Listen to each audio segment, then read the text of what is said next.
Hey guys, Chris with Fort Park Property Management and Real Estate here. Getting near the end of the year, a lot of strata corporations right now have their fiscal year end that coincides with the calendar year end, and people are starting to run short of budgets. So very often your budget's starting to come right to that maximum point. Maybe you're even exceeding your budget a little bit for the year. So what do? What happens when you max out your budget, but you still need to do a bunch of work? There's maintenance that's required, emergency things pop up, things that just need to get done.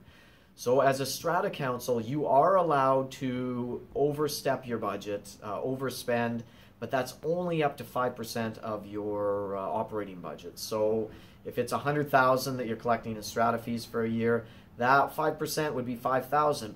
But there's a caveat to that. You're only allowed to spend a maximum of 5% or $2,000, whichever is less. So in that case, it would only be $2,000.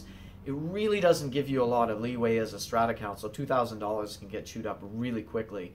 So what are some other things you can do?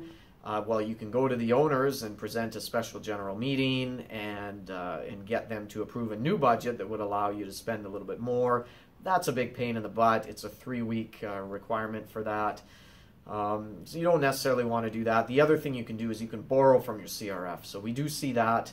It has to be repaid at the end of your fiscal, but that is another option. Emergency repairs, of course, are a different thing. If there's something that's going to cause damage to your building, then you're allowed to go out and spend that out of your CRF.